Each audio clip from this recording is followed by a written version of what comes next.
All right. So this is. And can I see the chat? There, I can see the chat now. Ignore all the tabs that are open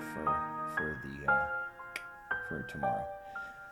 So this thing, I was gonna keep reading the detective story, but given all the things that have been happening, I didn't feel like that was super appropriate.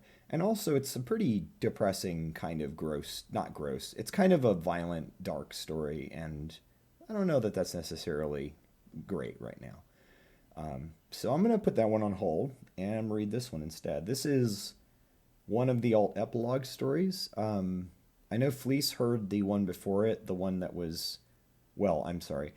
Fleece heard the major one before this, which was the time loop story. Hasta, I don't know if you've heard any of these, but the real quick summary is this is set after Act 7. It's an alt epilogue, so none of the epilogue stuff ever happened except like the credits bit that was released.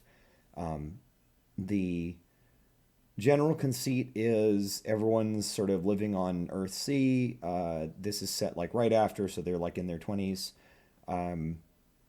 June comes out as June. That's the first, story in the series.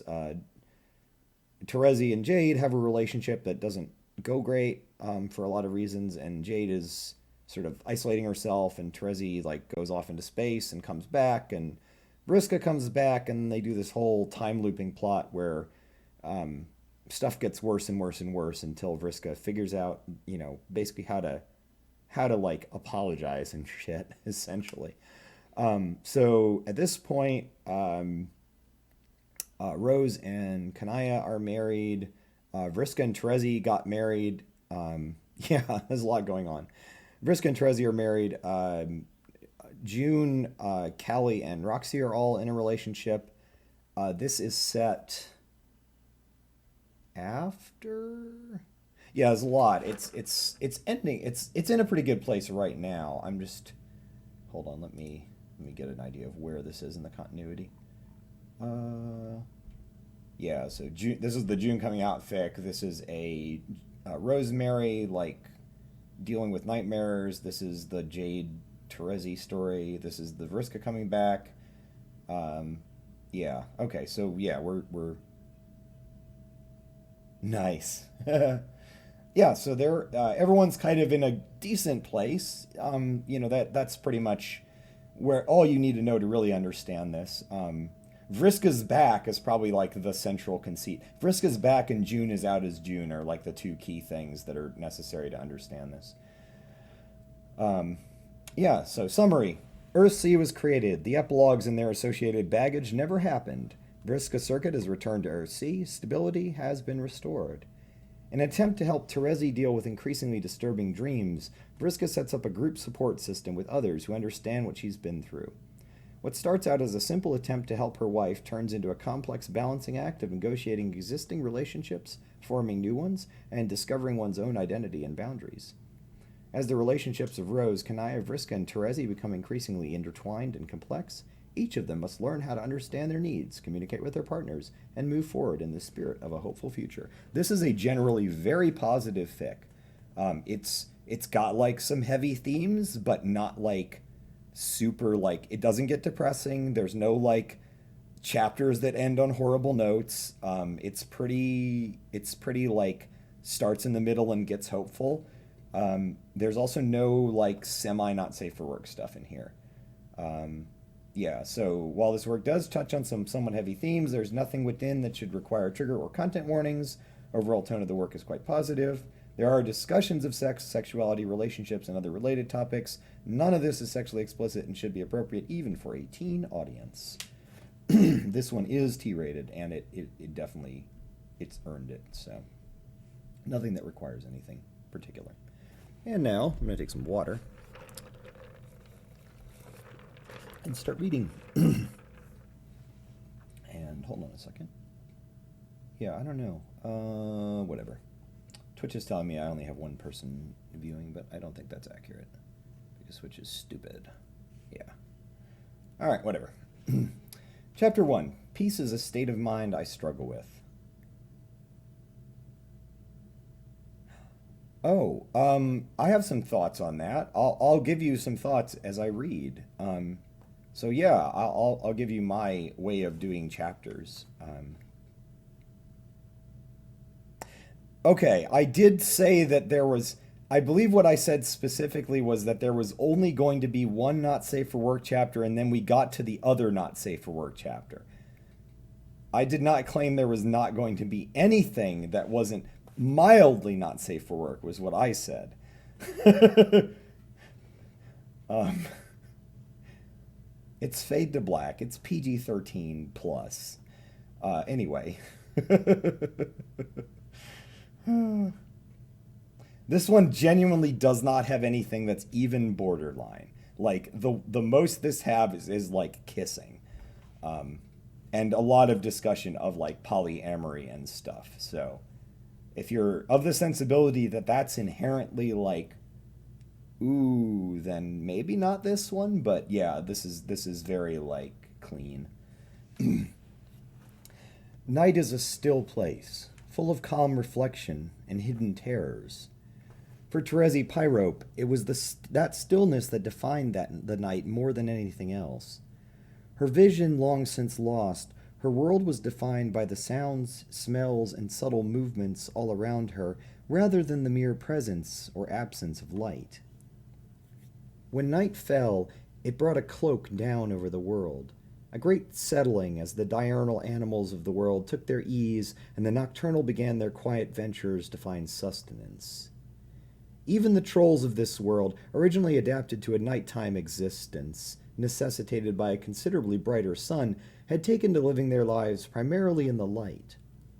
Outside of the major cities, night was a long, dark quiet, punctuated by small noises. Sleep often eluded her, but she didn't necessarily mind.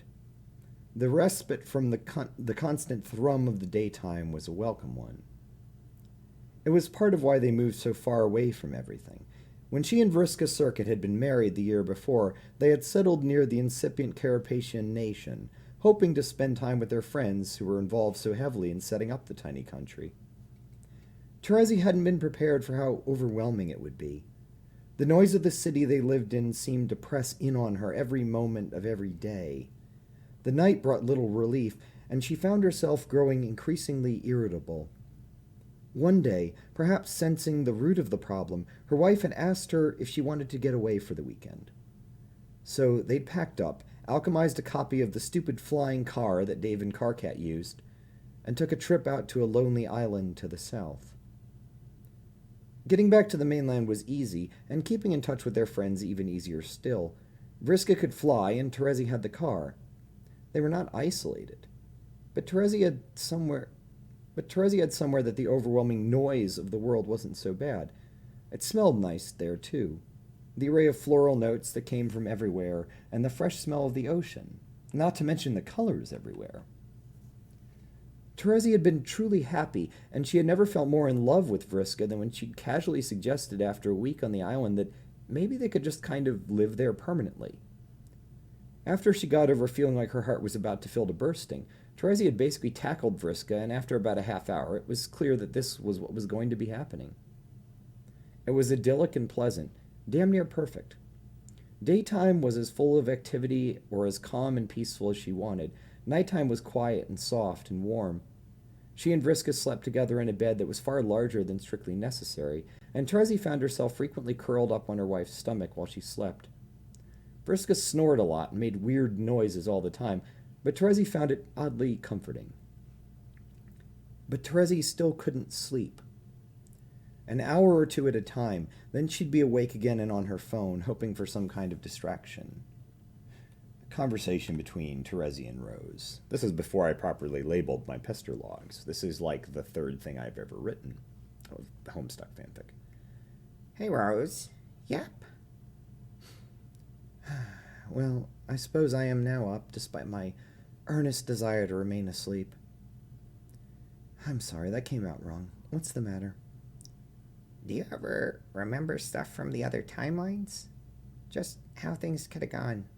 Things like that. You're the only other seer I know, so...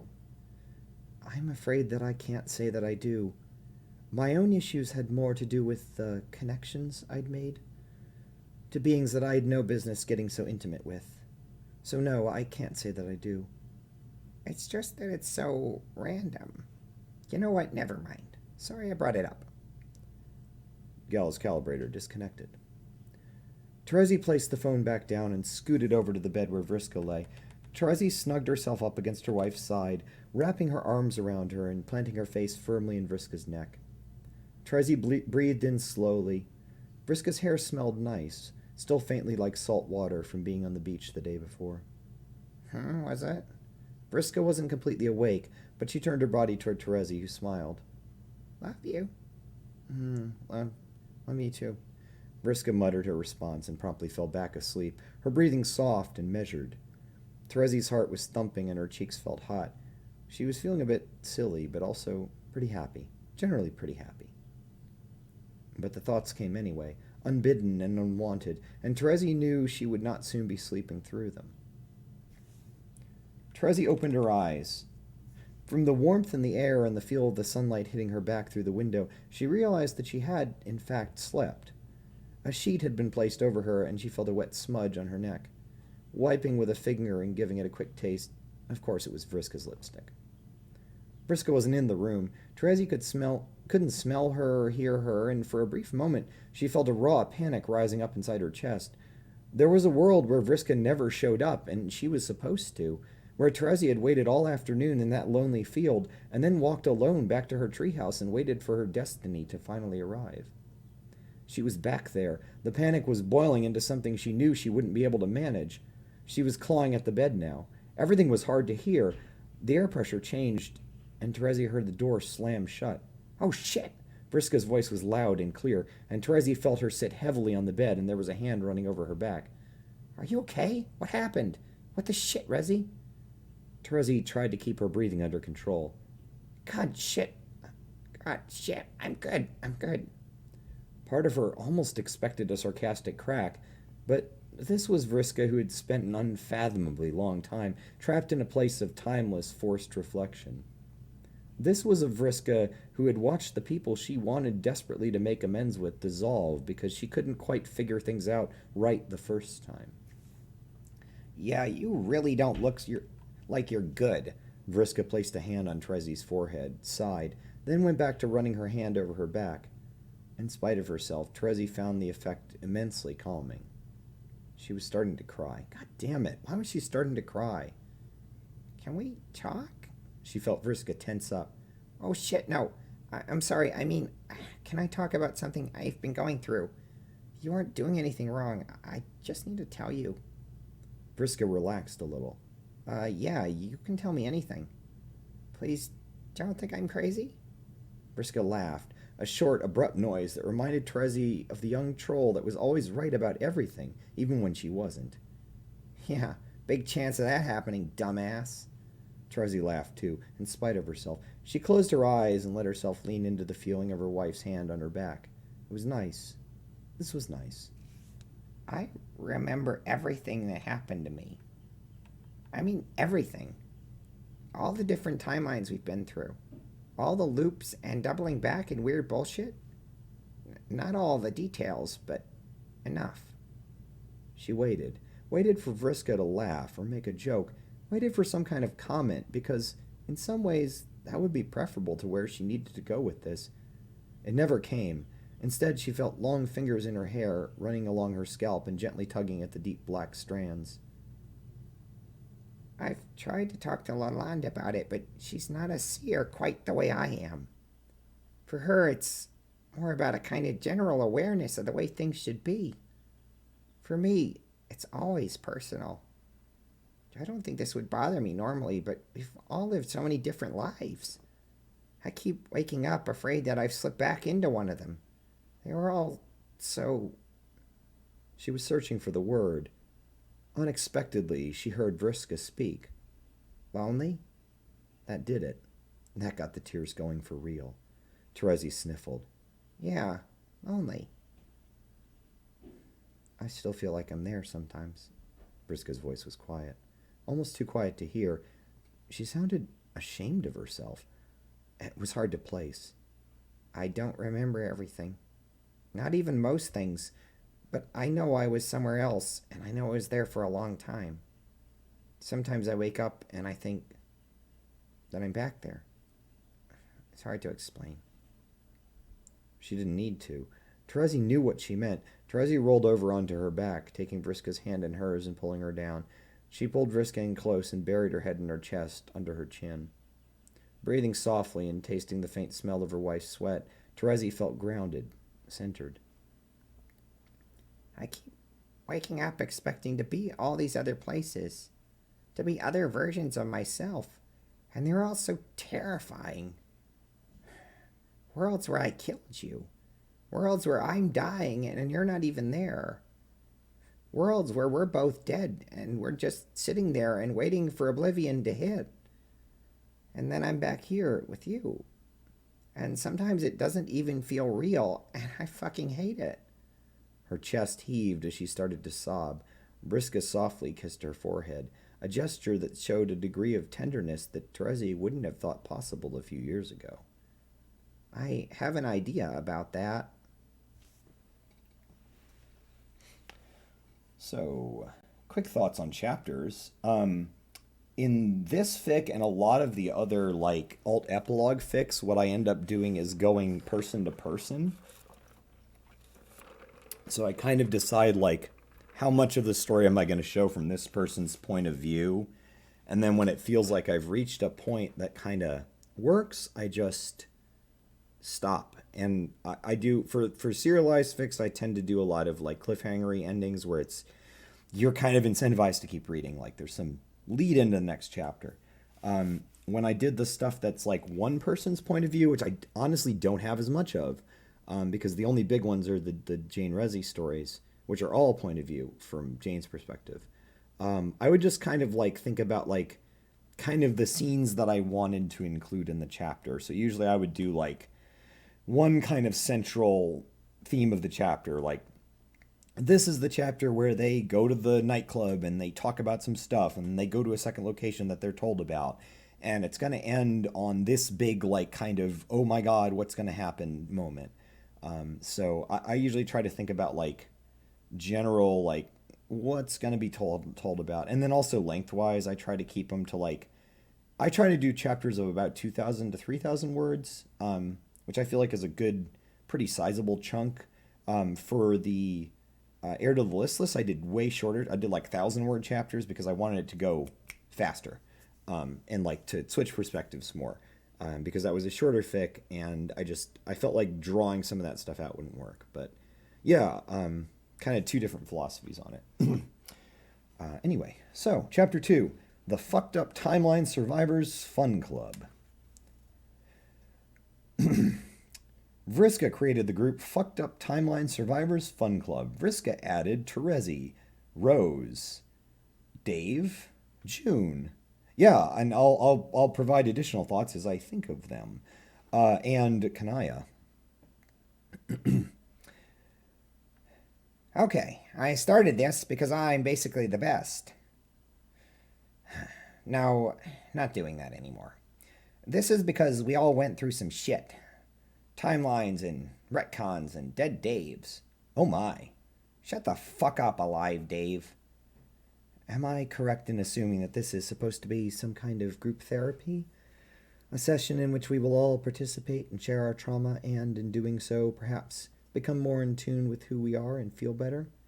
Yeah, what Wordy Pants said. I think that perhaps this is a very good idea. Yo, this is the dopest fucking idea since sliced bread. I think it's a good idea too. Shit yeah, girl. Yo, TZ. You kind of quiet about this. What's up? Terezi looked up from the computer and over at Vriska, who was smiling and nodding in her direction. I don't know. I don't know what to say. She sighed and groaned. Help me. Just talk. No one is going to make fun of you. Hold on. If anyone makes fun of Rezi, I'll ban them for life. This is a no making fun of Rezi board. Hi. I'm glad to see you in the group, Terezi. Am I right in assuming this is somehow connected to your messages to me the other day? Yeah, but this was Vriska's idea. She thought it would be good for me to talk. Get your motherfucking therapy on, Rez. No making fun of Terezi. Hey, Bucky, how you doing? Hello, Bucky, or possibly Clever on Bucky's account.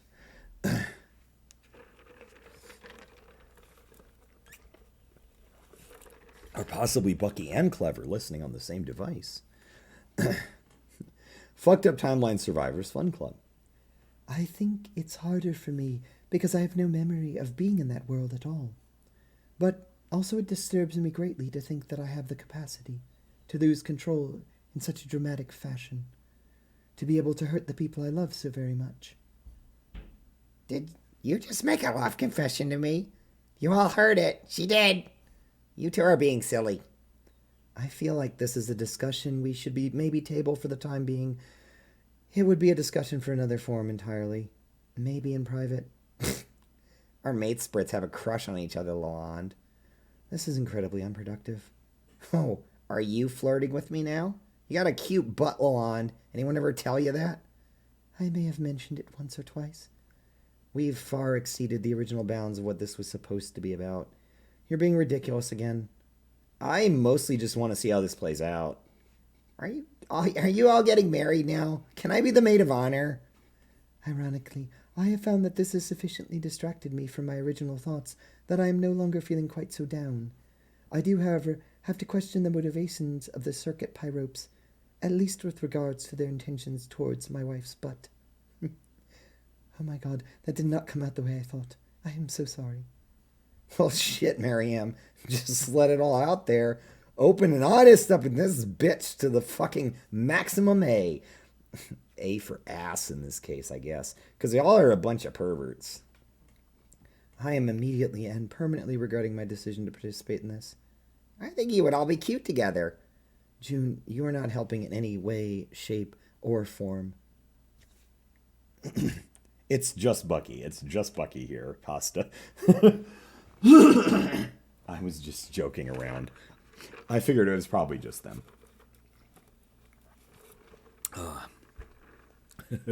Everyone should get married. That's basically the premise of this story. Fucked Up Timeline Survivors Fun Club. Sometimes I have a hard time remembering which reality I'm in. Maybe that sounds stupid, but it's true.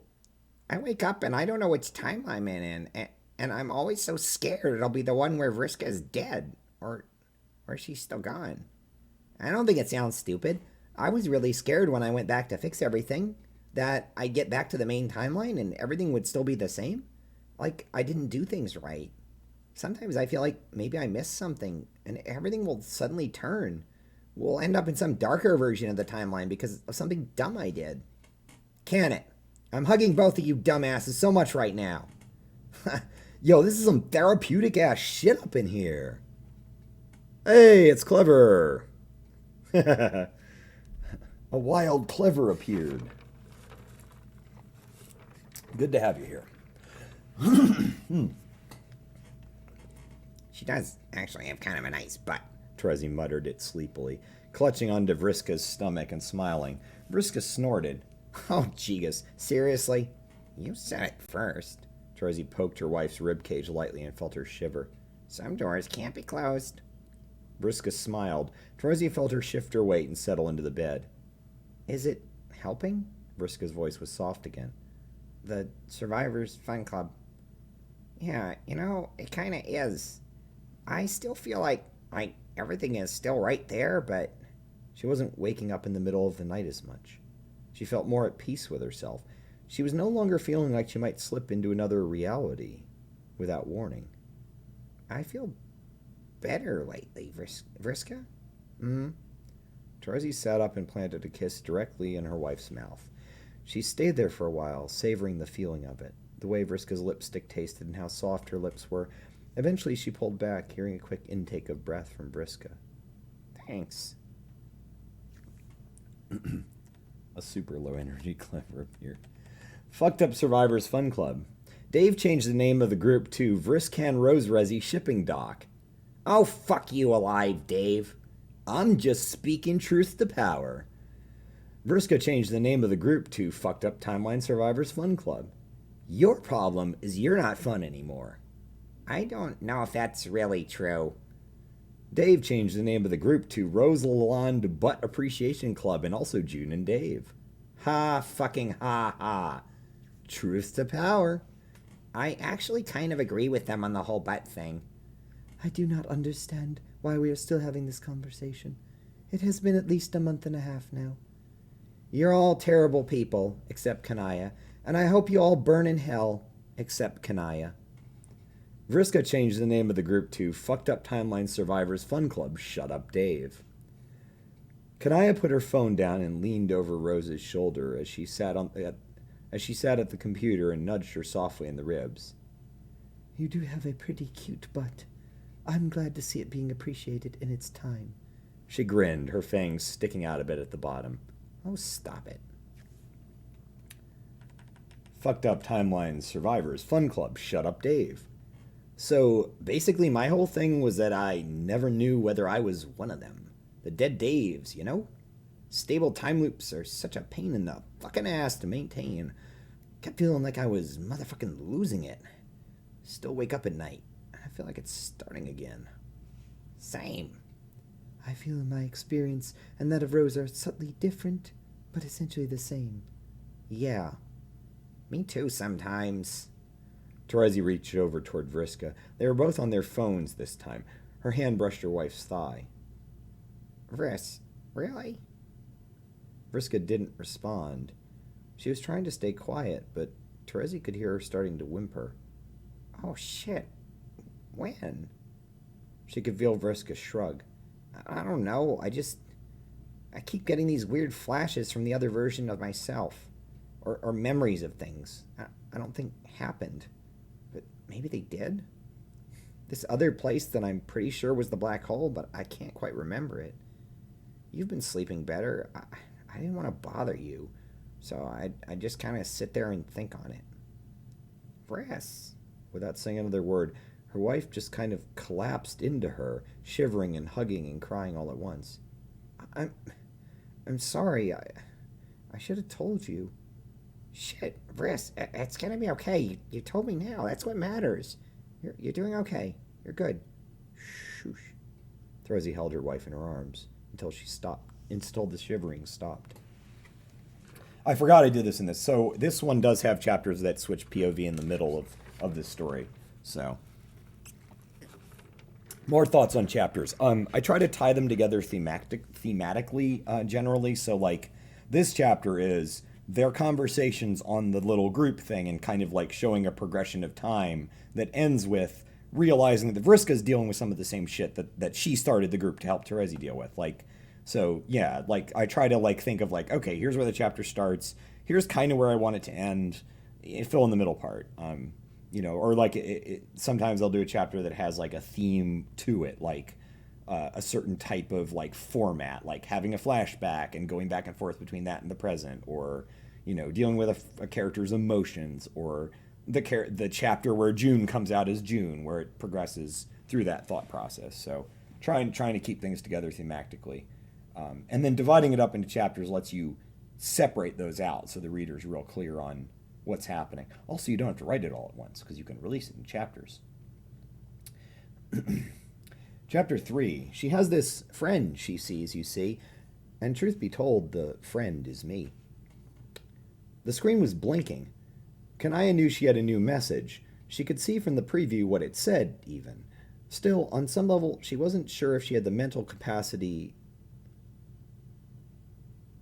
the mental capacity to engage right then.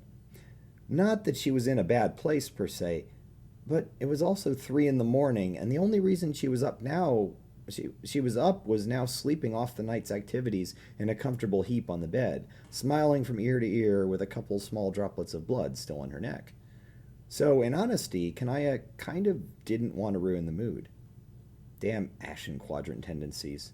Wasn't Vriska talking about how the quadrants were shit? Of course that made sense, but still, old habits. Terezi and Kanaya. Here, talk, Miriam. Yes, I'm here. My apologies for the delayed response. I was otherwise engaged until very recently. I'll bet. Listen, I need some advice. You're good with that kind of stuff. I will admit that this is very much within my comfort zone. To borrow a human term I am quite fond of. What precisely is it you need? I think Vriska's losing her shit. She's seeing shit from the other timelines now.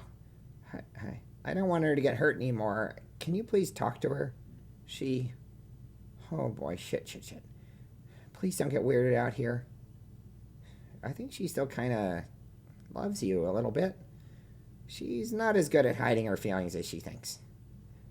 I do not find myself to be weirded out by that fact. Vriska is still very important to me, and I do not intend to watch her or you suffer when I have the ability to help. I will talk to her as soon as possible. Conversation between Kanaya and Brisco. I will be as straightforward as possible from the outset. I was asked to contact you by your wife, but also I am doing this because I care a lot about you. I did not ever stop caring about you.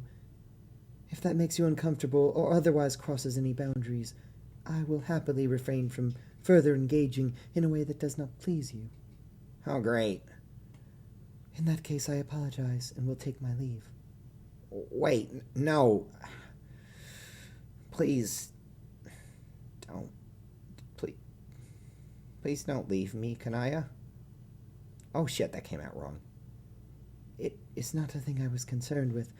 In any case, Terezi is quite worried about you. She believes I might have some success in advising you. Not sure how you figure that. Kanaya sat back from her keyboard and frowned. She glanced over at Rose, who was sitting in a comfortable chair and knitting.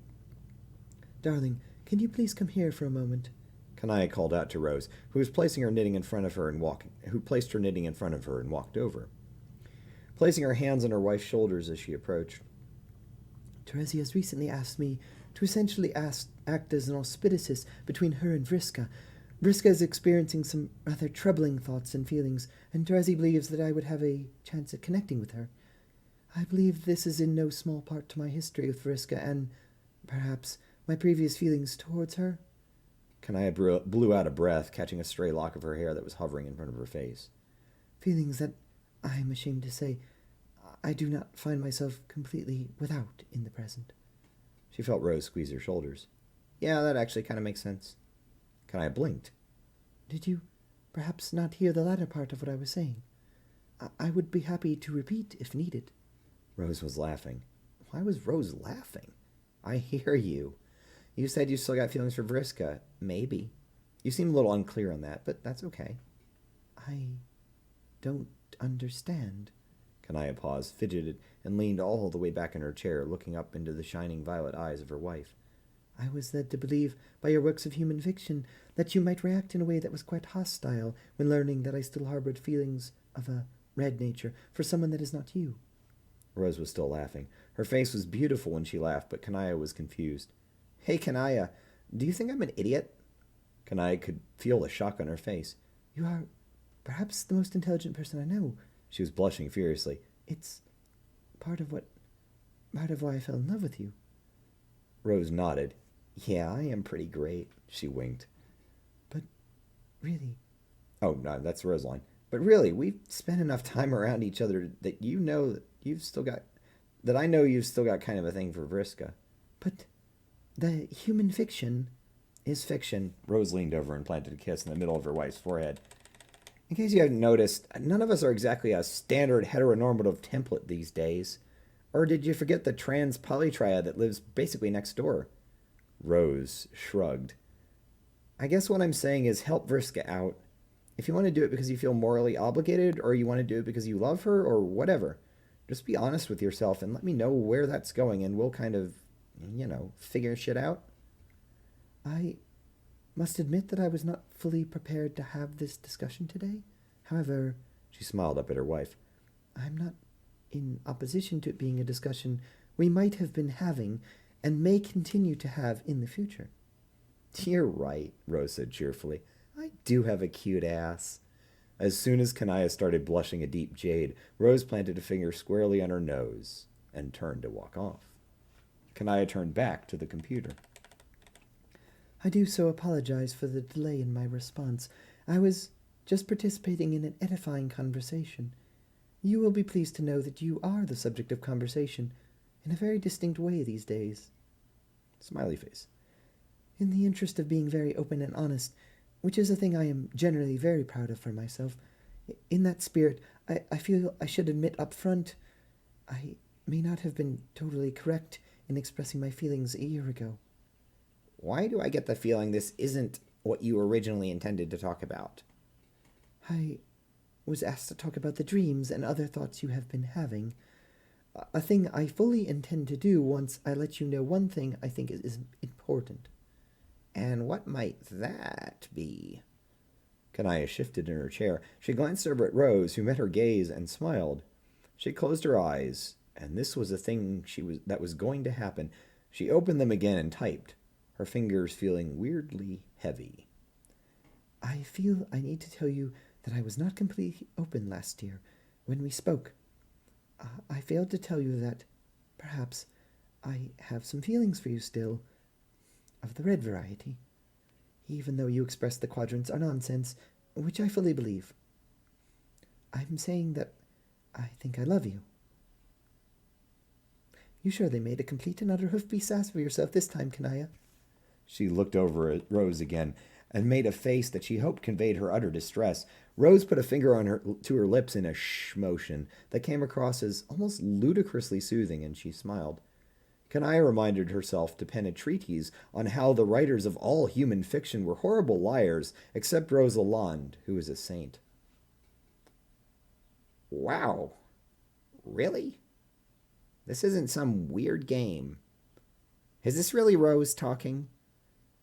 I assure you that it is not.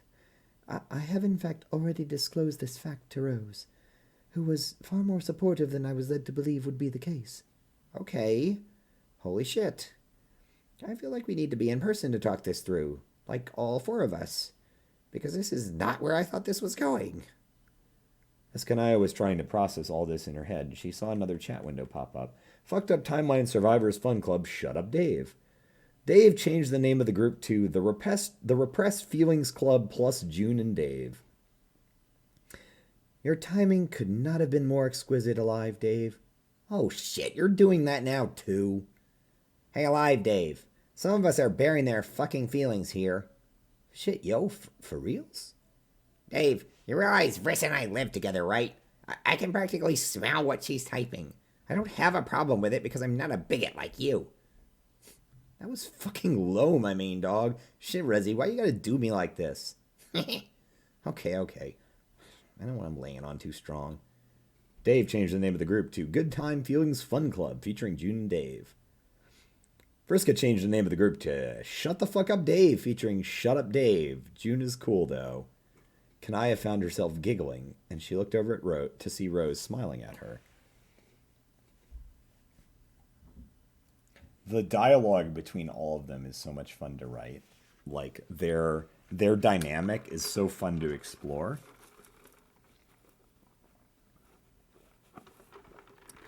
Next thing I write with this continuity, I've got to do some more, like, multi-group, like, chat log stuff, because that's a lot of fun to write. Chapter 4, a long and somewhat uncomfortable conversation with June Egbert. It wasn't so late that Rose felt bad about calling June. At this point, she saw the woman as basically a sister-in-law. Is that what your alternate reality mother's polyamorous partner is? Rose wasn't sure in the technical sense, but she was also quite sure she knew what the fuck she meant. She opened the video chat and connected to June. Rose, what's up? June's usual cheery voice was on the other end almost immediately, and her grinning face filled the phone screen. Hey, June, do you have a couple minutes to talk? Sure, I've got time. No rocks. That one's mine, and those are Callie's. Sorry, Rose. Just getting some laundry sorted. I've got time.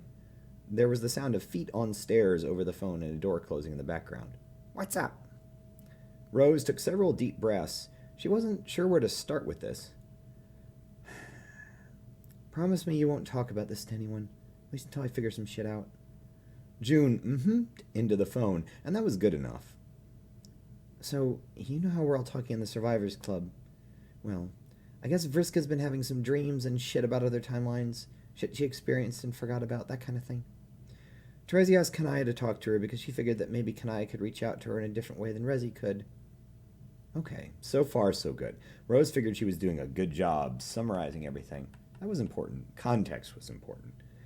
So Kanaya started to talk to Vriska, and I guess that kind of opened up some floodgates. Emotional floodgates. She talked to me and said that she felt like maybe she still had some feelings for Vriska, and I told her that was fine, because it is. And I guess Terezi knows exactly what's happening too, because even if Vriska didn't say anything, and I'm pretty sure she did, Terezi just kind of seems to know this shit all the time. Rose was studying June's face, looking for the first traces of disgust or judgment. There were none. So far, so good. And now we're all going to meet up and talk about all this, because I guess, well, that's probably a good thing. I don't even know if anyone actually talked about Vriska's dreams, including Vriska. We all ended up getting so sidetracked talking about feelings and shit. Rose took another breath. And yeah, that's it. I guess I wanted to talk to someone I trusted is all. Go on and tell me how stupid I'm being now, I guess. Sure, let's go with that. There was a brief pause, and then June began to talk. She sounded uncharacteristically low-key. How do you feel about all this? What do you mean, how do I feel about it? Do you feel like anything is happening you're not comfortable with? How do you feel about Kanaya's feelings for Vriska? Rose shrugged. She feels how she feels, and honestly, that makes me kind of happy. It's not like there's a rule that says she can only love one person at a time. June actually laughed at that. You do realize we're making the rules up as we go, right? Rose paused and said nothing. She had not, in fact, realized that. June continued. We're it. There's no government or religion or authority to tell us how to do things. As long as everyone is okay and no one gets hurt, who cares? That's something I realized right after we came to Earthsea. I could be whoever I wanted to be, however I wanted to, and no one was going to stop me. In retrospect, Rose realized that she had absolutely picked the right person to call about this. I guess, Rose responded. Just maybe feeling a little confused. I spent so much time focusing on stuff that was so internal. I didn't really feel the need for a relationship, and then I met Kanaya, and I was just so in love with her, and she's amazing, and I want her to be happy. However, and I know she's got the biggest fucking crush on Vriska, and Vriska's so different than she was, in a good way, you know. I know what you mean. How do you feel about them? About Terezi and Vriska? What, like feelings-wise? June laughed again, a sound that was so light and musical that it always put Rose at ease. Sure, or anything-wise. You do realize you're allowed to feel however you want about people, right?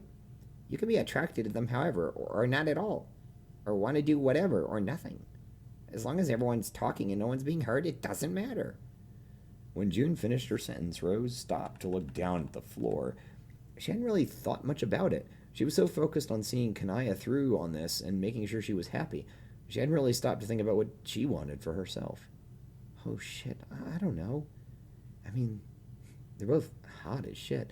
Vriska's changed so much, I'm not sure what to think, and Terezi's pretty much Terezi. She's cute, pretty okay, maybe a little sexy, in kind of a rough way. But you want to sleep with them? If Rose had been drinking something, she would have spit it out. Fortunately, she was not. What? Sex stuff. Whatever euphemism makes you feel better. I know you like to play around with language and all. June covered her mouth, and Rose could swear she heard her starting to chuckle into the phone and made a mental note to throttle the woman next time she saw her. But that was the thing. She hadn't thought much about it. Oh, okay, maybe a little. It didn't seem like an unpleasant idea, just not one she'd really turned over in her mind. Oh, fuck. Yes, that was kind of the question. Okay, she was doing this shit on purpose now. God damn it, June. I hadn't thought about it that much. They're both very attractive. But I also feel like it would be wrong somehow. Why? Why do you think that? It was hard to think of a reason. It was more of a sense. I don't have any idea. Just a feeling. Does it make you personally uncomfortable? Imagine Kanaya having sex with Vriska. How does that make you feel? Rose didn't want to talk about how it made her feel. She didn't want to admit herself how it made her feel. God fucking damn it, June. I'm just going to hang up now. Listen, you're the one that wanted to have this conversation. I'm telling you what you need to think about. Defining boundaries and stuff. This was so unlike the June she was usually listening to. The goofball dork wasn't in right now. This was some full-on, the doctor is in, Dr. June Egbert, PhD, MD level shit. So, how did that make her feel? Hurt or angry? Betrayed? Mad? Slightly annoyed? No, none of that fit at all. Indifferent? Not quite. Maybe moving toward the positive end of the spectrum. Okay, fine, shit. I hadn't thought about it before. I just got so wrapped up in making Kanaya happy that I didn't think all this through. Is that okay? Is that what you need to hear? I don't need to hear anything, Rose. But really, does it make you feel uncomfortable, unsafe, betrayed? Why did this have to be so difficult? It was like she was fighting through quicksand inside of her own mind, but still... No, none of that. She still didn't feel quite like she was being fully honest with her feelings. So that's the kind of stuff that turns you on, Lalonde. Kinky. She cursed her stupid, dumb brain, and all of its stupid, dumb thoughts all at once. Okay. Wait a minute. Oh, there we go. Who am I speaking as? Okay, I'm not trying to make you uncomfortable either, you know. Just any relationship is about communication and trust and openness, and anytime you add another person to that, it becomes more complex. Each person involved has to define their boundaries with every other person. That's how it is with me and Rox and Callie. We aren't all comfortable with the same stuff, and that's fine because we talk about it. Shit, what in the hell did June get so damn perceptive? It's just... And what was it just anyway? I keep feeling like I'm doing something wrong somehow. And I know I'm being a big fucking hypocrite because I told Kanaya that human fiction is wrong about how this stuff is wrong, and now I'm feeling the same way because of internalized bullshit from years and years of exposure to all kinds of nonsense. And it's been years, and I still feel it. I felt like that about coming out. June's voice was so quiet and sounded a little bit sad. Even though no one was around to judge me or tell me I wasn't real or valid, and I still felt like shit about it. But then I told everyone, and you were also nice to me. You called me by my name, and you never made me feel like I was faking or anything, and I realized something. There was a brief pause, and Rose could hear... She should swear she heard a sniffle on the other end of the phone. The old world is dead, Rose. Dead, buried, and forgotten.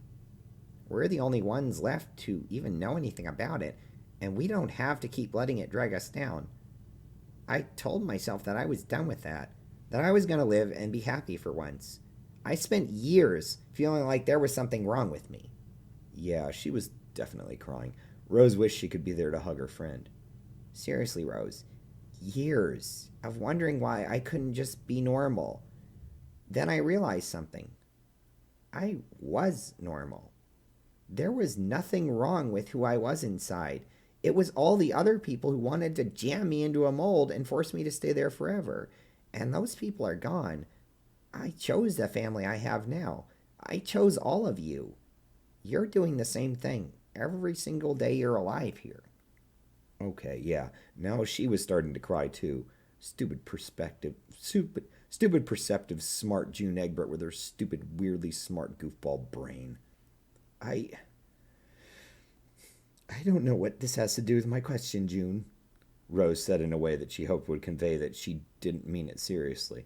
From the laugh at the other end, she guessed the message was received. Live your life however makes you happy. If that means living alone with Kanaya on top of some mountain or being a bunch of disaster lesbians with Kanaya and Vriska and Terezi, go for it. Live your life. Disaster lesbians? Okay, now that seemed kind of harsh. June was laughing for real now. Sorry, I couldn't help it. Really, no one here cares who you love or how many people you sleep with or what kind of stuff you do. Just talk about it with everyone until you all feel like you're good with the outcome, and then just live your lives. Okay, Hasta. You'll be here in spirit and on your phone. Blah, blah, blah, blah, blah. There we go. It was amazing what kind of basic-ass stuff wouldn't occur to you when you were so wrapped up in trying to figure out the little details of everything. Hey, June, Thanks for this. I gotta go. You gave me a lot to think about. June blew a kiss at the screen. Sure thing, sis. She laughed. Sorry, I couldn't help it. Rose smiled to herself. No, it's fine. Talk to you later, sis. She disconnected the call and looked down at her phone. 2 hours until she and Kanaya had agreed to meet with Vriska and Terezi. So yeah, I guess this is a thing that's happening? Rose said to no one in particular. Disaster lesbians. I don't remember where I even first heard that phrase, but I had to at least include it in some way. Oh shit, I gotta do Carcat's voice.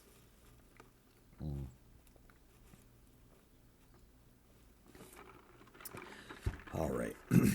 Chapter 5. Stop. Dave Cat time. Dave and Carcat sat in the kitchen of the house they both shared, drinking tea. They seemed to do a lot of that lately. Carcat had the sneaking suspicion that Dave didn't even like tea very much, but without fail, he always sat down when it was time, and they would have several cups of the stuff and talk for a long time. Right now, they weren't talking, but it was still pretty nice. Sometimes that was best. Just sit there and enjoy being near each other. So, what do you think they're actually doing right now? Carcat couldn't control his curiosity. He hadn't even bothered to put the tea it was in the process of drinking down before he asked. Dave shrugged. I don't know, babe. Probably fucking. Carcat screwed up his face as if he'd just taken a bite out of an especially horrible tasting lemon, and then relaxed when he saw Dave start laughing. Shit, I'm just messing with you. Don't you ever just feel a bit sidetracked, though? Pretty sure the original intent of the group wasn't to set up whatever relationship nonsense is happening right now. Dave shrugged and pushed up the bridge of his sunglasses. He raised his own teacup to his mouth, the hot beverage leaving a faint trace of fog on the glasses. I didn't ask to be a part of the group. I'm not saying it's a bad idea or anything. It's just something that I already had to make peace with. I think that's something Vriska is still really struggling with. Carcat looked at his husband for a few seconds. He's really different than he used to be. It was true. Dave still acted like a stupid cool kid sometimes, but Carcat was increasingly convinced that it was a completely deliberate act he put on. Hey, fuck ass. Maybe ask him about it since he never did. Oh yeah, that. Carcat set the cup down. So, I guess I never did ask you about all that. All the timelines and dead Daves and shit. I just assumed you'd talk about it when you were ready, and then you just never did. Dave shrugged again. It's kind of hard to put it into words. It was pretty weird at first, but eventually I spent so much time dealing with keeping the time loops together that it just kind of became my life. Who is talking? Oh.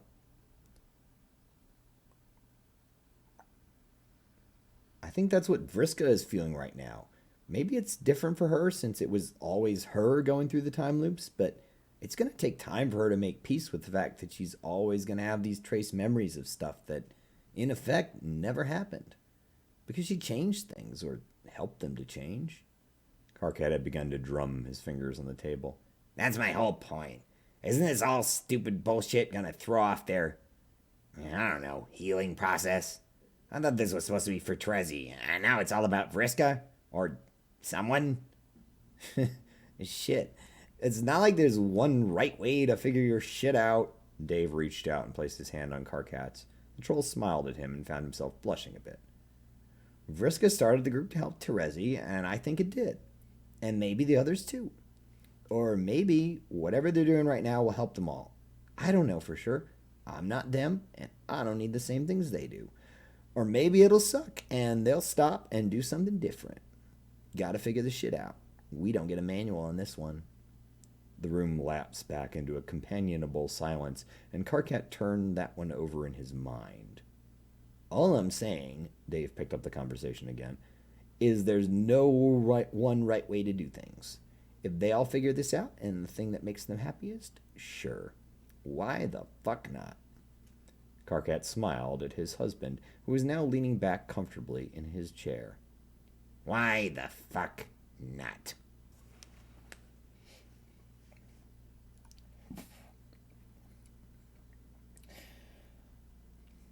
Chapter 6, A Long and Cathartic Conversation with Terezi Pyrope. This was not where Vriska had thought any of this was going when she mentioned her dreams to Terezi, although for whatever it was worth, those specific dreams hadn't bothered her last night. Instead, she had an extended nightmare that involved Kanaya, Miriam, and Rose Lalonde laughing at her and telling her she was a piece of shit. So that was new and different. She hadn't even bothered to tell Terezi about it. They had made plans to go meet with Rose and Kanaya later that day to talk things out. Vriska supposed that the diplomatic way of putting it was that she was uneasy. She was more than a little bit terrified and more than a little bit excited, and those two feelings had a way of getting in the way of each other a lot. Vriska kind of felt like she needed to barf, was the less diplomatic way of putting it. After some brief discussion, the four of them had agreed to meet in the fields near their respective houses.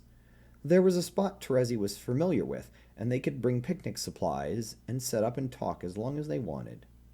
Okay, when you put it that way, it kind of sounds like a date.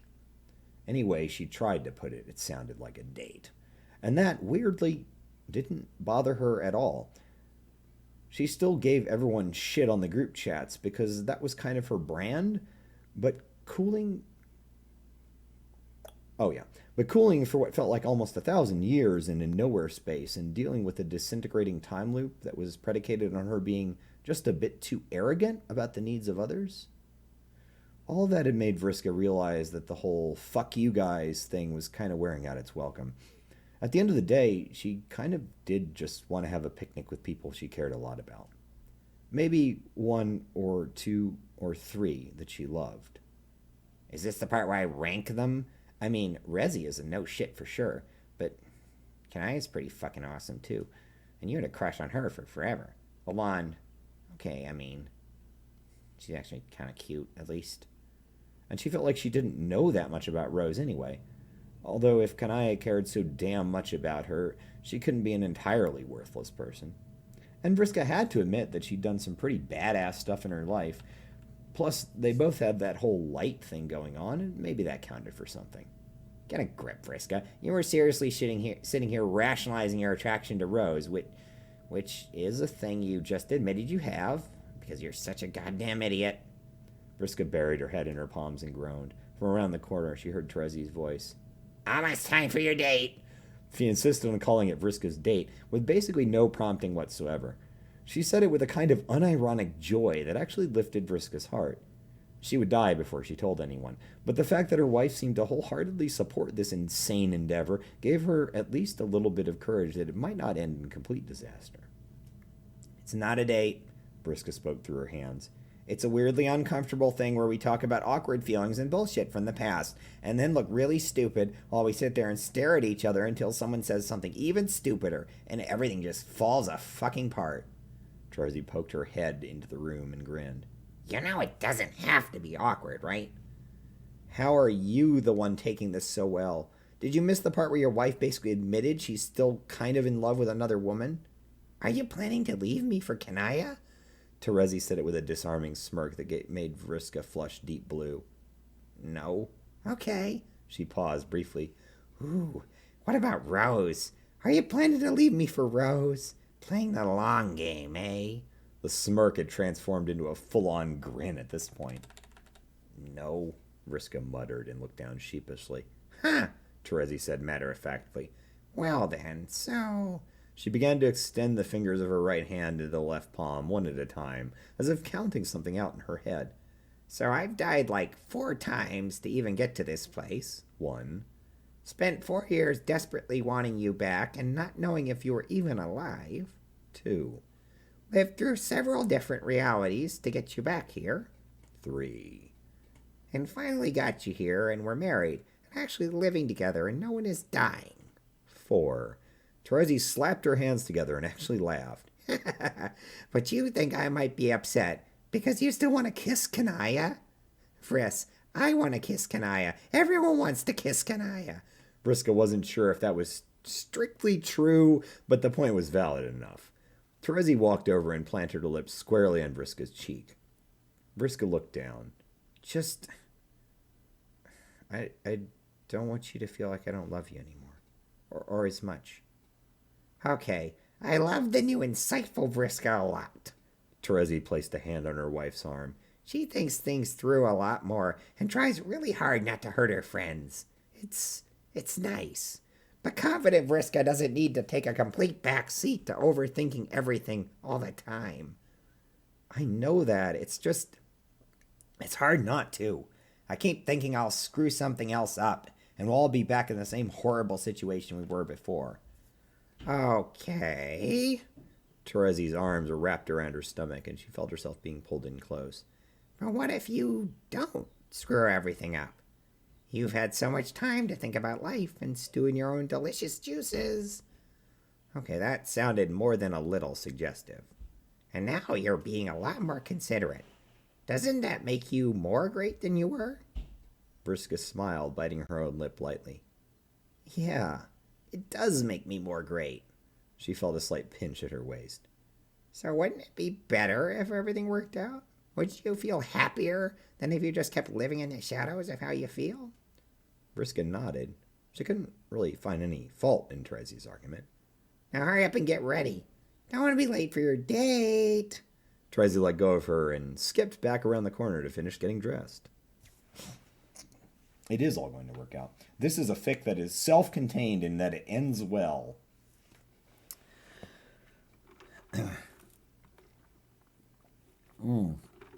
Yeah, no kidding.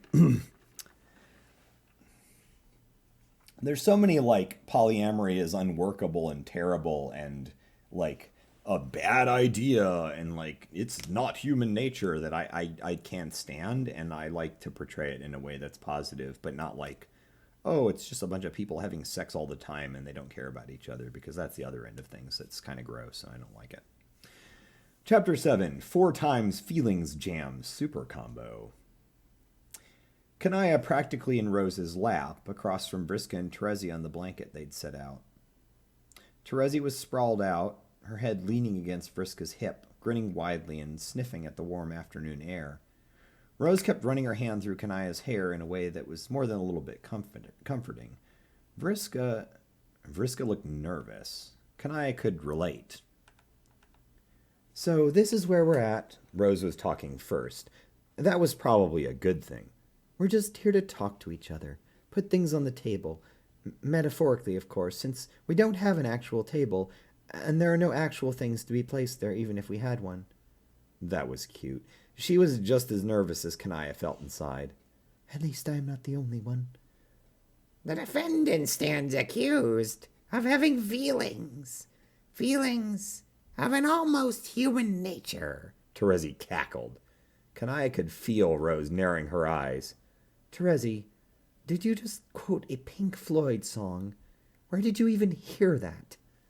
Terezi pouted. Dave made me listen to a copy he had. You're no fun. She went back to grinning and smelling the air. So Kanaya supposed that no actual hurting of feelings had occurred just then. Okay, maybe we should start by just kind of talking about how we all feel, how we feel about all of this stuff that's been kind of boiling here. Oh, shit, that's the wrong line. Okay, maybe we should just start by kind of just talking about how we all feel about all of this stuff that's been kind of boiling here. Kanaya was struck by the thought that Rose really would have made an excellent auspicist, but she felt herself getting a little bit on the giddy side. I know that troll quadrants are often in support of what we might like to call polyamory, but I'm not sure how that informs your views on whatever this is turning into. The quadrants are a bunch of fucked up shit. That was Vriska. She said it quietly, but with a surprising degree of forcefulness. She was looking down at her hands quite intently and seemed basically unaware of anything else. Alternians made that shit up. It wasn't just some naturally occurring thing to keep us all boxed in. Everyone gets a set way of do things. Everyone gets to feel like things are neat and tidy, and it's all a fucking lie. Kanaya couldn't help herself. I agree with Vriska. Vriska shot her a look that was equal parts shock and embarrassment. The two both flushed their respective blood colors and struggled not to make eye contact. The quadrants are a ridiculous system in the first place. They oversimplify the relationship between parties and encourage a singular way of thinking about personal fulfillment. In this way, it is similar to what Rose has described with the human concept of heteronormativity. Instead of thinking about what works for each person as a person, we are always encouraged to think about how we can fit everything into a predefined structure. Terezi laughed. Right on, Kanaya. She extended a hand in a thumbs-up gesture without lifting herself from her apparently quite comfortable position against Vriska's hip. The conversation lapsed into a brief, somewhat awkward silence before Rose finally broke the tension. All this feels a bit mechanical. I don't think it matters so much how we define everything. How do we actually feel about all of this? About each other? There was another silence. Everyone was looking around but kind of avoiding eye contact, except for Terezi, who was still grinning and smelling stuff. Finally, Vriska spoke. It was quick. It was quiet. I still have a huge crush on Kanaya, and when she told me she thought she loved me, I almost lost my shit. Everyone heard it. Kanaya's face was on fire. It started at her cheeks and blossomed out from there. She put her hands on her face, fully expecting to feel almost feverish at this point. Terezi was actually laughing and had shifted her weight and put her arms around Vriska's waist. Vriska, who was very pointedly avoiding making eye contact with anyone at this point. She really had changed. The Vriska who'd gone into the black hole probably would have played it off as a joke or something like that, if she even said anything. The Vriska who came out the other side, Kanaya was pretty sure she meant it. For some reason, the sincerity was making her flush even deeper. There was a comforting tug at the base of her horns, and Kanaya looked up to see Rose smiling. There's nothing wrong with this, she said softly. Kanaya doubted it was loud enough for the others to hear, especially with Terezi giggling up a storm. Still, she smiled back at her wife. Brisco looked more uncomfortable than she felt right then, so maybe that was something to consider. Look, Vriska was talking again, I know I don't have any right to say anything. I know I've been horrible in general, but I also wasn't lying to you about my feelings. I think maybe I wasn't being entirely honest with myself in the past, and shit, maybe I was internalizing some of the quadrant fuck shittery too? Even a year out, Kanaya still wasn't quite used to hearing Vriska talk like this. It was a strange experience, a little bit unsettling at times. Maybe a lot bit attractive too. Why did I have that thought in particular? Yeah, she was starting to blush deeper again. Her face had decided it was going to externalize every single emotion she was feeling like a rank traitor. So, Vriska trailed off, obviously trying to pick her next words carefully.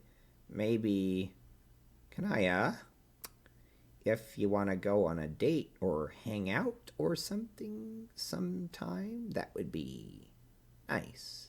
I mean, if you're cool with it, if everyone is cool with it. Still not a side of Vriska she ever expected to see. Terezi was still giggling, which kind of helped to take the edge off. Rose was being immensely supportive. Kanaya breathed in slowly, filling her lungs with the warm day's air and holding it. This was different, but different was definitely not the same as bad. She breathed out, slowly. Okay. She saw Vriska's eyes widen and her cheeks colored. Kanaya couldn't help but chuckle. I have already made it plain how I feel about you, Vriska. It has been a while for all of us since our days on Alternia. For you, considerably more than the rest.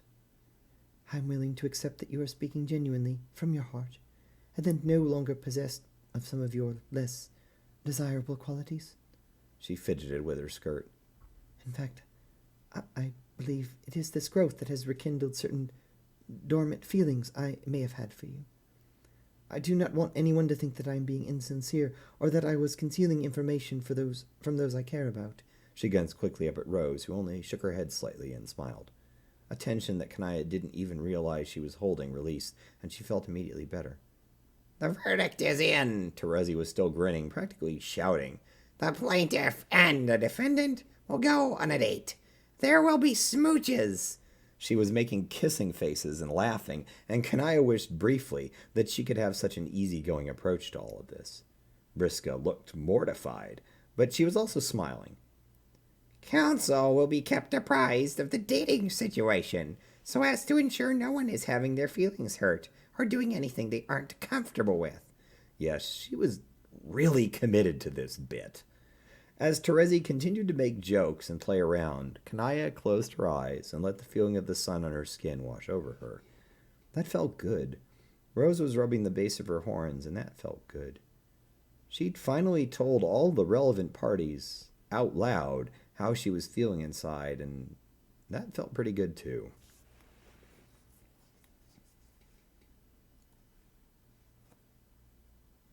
Oh, this is a fun chapter. I like this chapter a lot.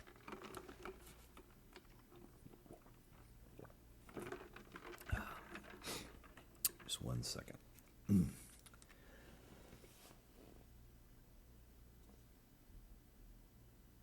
There we go. Oh. Alrighty. Chapter 8. Slightly out of sequence frivolity. I think these are all group chats. Shut the Fuck Up Dave featuring Shut Up Dave. June is cool though. Dave changed the name of the group to Dave Rules. Dave changed the new name of the group to Dave Strider's Super Cool Fun Club. Dave changed the name of the group to Dave Strider and the Lonely Junes Club Band. I'm not lonely. It was a joke, June. I know, but I'm still not lonely. Dave changed the name of the group to Dave Strider and the Not So Lonely Junes Club Band. Thanks. So, kinda quiet around here. I think Vriska and Kanaya are dating. Or Vriska and Rose and Kanaya and Terezi? They're still figuring out the details. Now I'm feeling boring as shit. KK and I just straight chilling up in here. Do you want something different? No. Just feels like we're kind of being boring-ass squares. Or some other old-timey grandpa language that grandpas use. Then that's fine. They're not doing this to be exciting. They're doing it because they all feel okay with it. It makes them happy. Just like you being with Karkat makes you happy, right? Shit, yeah. J.E. to the Egbert laying down the hammer of motherfucking truth in here. Stop it. Dave changed the name of the group to Church of June Egbert. Preach the truth. Oh, Jesus. I gotta go. Church of June Egbert. Preach the truth. Okay, what the fuck is with the group name now? Dave, I assume this was your bad idea. I'm just the messenger for the truth of our Lady and Savior June. Hold on. Let me read back a bit. You're right, Dave. It does make us happy. Also, it's none of your fucking business what we do. Okay. Yo, I did deserve that righteous fire, but hear me out, Vrisk. Hold up. Did you get to touch Rosebud yet? AG blocked Dave from the group. Church of June Egbert, preach the truth. I just wanted to say that I appreciate this a lot. Wait, why did Dave get banned? Dave, you're an ass. Terezi changed the name of the group to Legislator Council Chambers Closed Meeting. Legislator Council Chambers Closed Meeting. Vriska unblocked Dave from the group. Can you behave now? What did he actually do to get banned from the group? I haven't been following the chat much. I believe that he made one too many rude comments with regards to the specific state of your posterior muscles. Oh, I see. Dave, shut the fuck up already. Vriska changed the name of the group to Dave, shut the fuck up already. They're fun to write. That was one of the fun things about doing the original June Egbert. Go for it. They are a lot of fun to write. That's one of the nice things about the June Egberts is they tend to have a lot of that. The Dr. June Egbert stories. All right. Chapter 9, In with a Gentle Breeze. Rose had originally retreated to the upper balcony of her house to give Vriska and Kanaya some degree of privacy. She'd stayed out there far longer than expected. Well past the sun had finished its transit on the horizon and the moon had risen. The night was clear and pleasant, with a slight breeze coming in over the trees. Peace was something that had been somewhat elusive in Rose's life. A turbulent childhood had transitioned into a teenage life full of hellish conflict, a pact with dark gods from beyond, death and rebirth, godhood.